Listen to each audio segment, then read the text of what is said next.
Skill gems are what you equip to gain access to most skills the game has to offer. For pretty much every build, most of your gameplay will revolve around using just these and ignoring your basic attack. You'll find plenty of skill gems as you play through the game, whether that be from quest rewards or just normal loot drops. Right-clicking one will open the big skill gem menu, which might seem intimidating at first, but fear not, I'm here to guide you through it. On the left side of the menu, there's a tab for each weapon type. It's okay to just stick to one weapon type as you play. In fact, skills from the same tab tend to work nicely together. Each tab is neatly sorted into rows. The top rows are available really early, but the bottom rows will take a bit of progress to unlock. If your uncut skill gem matches or is higher than this number, you can pick it. Keep in mind that being in a lower tier does not make a skill worse than the others. If you really want to make a build around Ice Nova, for example, go for it.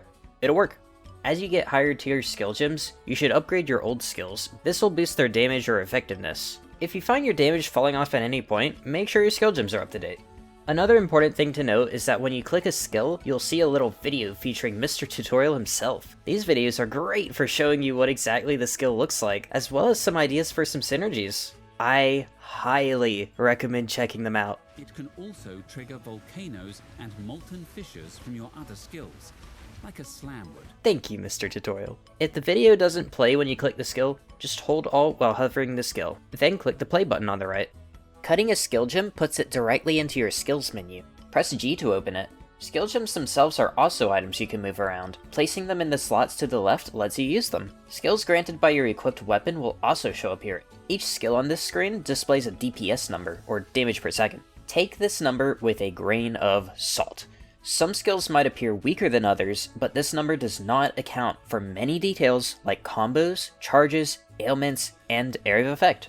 A great way to use this is to rather use it as a tool to compare damage between two weapons. The weapon that makes the DPS numbers bigger is generally the more powerful weapon. Clicking the little arrow next to the DPS number shows you a bunch of other stats for your skill. Not super important to see immediately, but there's some cool stuff in there, like critical hit chance. On this screen you can also use Gem Cutter's prisms to boost your skill's quality. This isn't quite as straightforward as boosting a weapon's quality. Each skill has a different effect. To see it, just hover the skill and hold Alt. You'll see it near the bottom. And the last big function of this menu is equipping support gems. Well, what the heck are support gems? Glad you asked. Support gems are special gems you can equip directly to your skill gems. They can modify lots of different aspects of your skills, adding effects, changing how they work, or simply just increasing damage. Right-clicking one will open a different menu that shows the recommended supports for each of your skills. It's totally fine to stick to the recommended supports, but it's only an optional baseline. Pick whatever sounds fun, experiment, there are lots of cool ones, and they add truckloads of them every update. You can uncheck the Show Recommended Supports button at the bottom, and you'll be shown every support that works with the selected skill. Every single one. It's daunting, I know. There are a lot.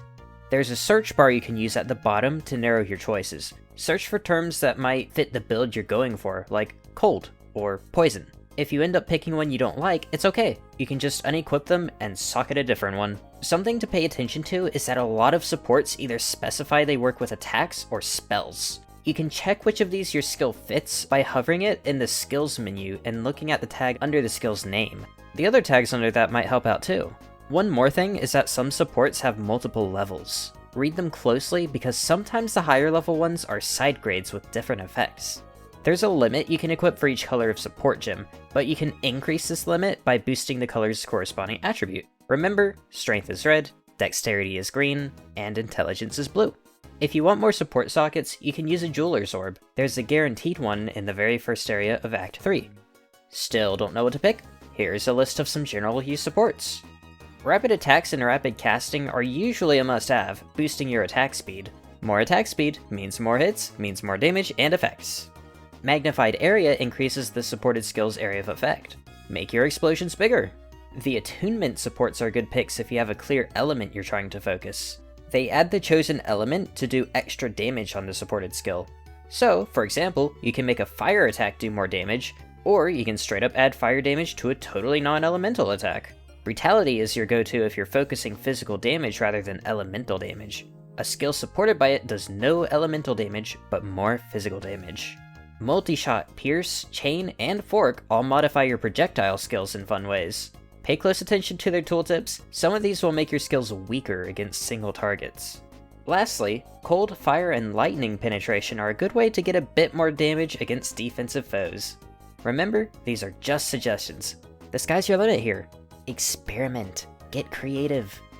The last type of gems is spirit gems. These are usually more passive skills, ones you toggle and they just kinda work on their own. You unlock them halfway through Act 1.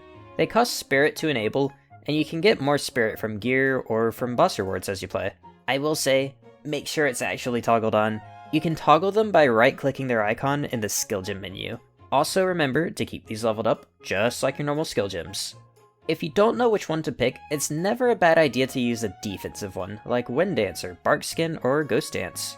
If you're using elemental attacks, the Herald Spirit Gems are pretty powerful for adding area effects to your attacks. Every Spirit Gem listed here is a passive effect that just happens as you play. As long as it's turned on, all it can do is benefit you. Did this video help? If so, be sure to subscribe for more. Also, feel free to ask questions or leave more tips in the comments.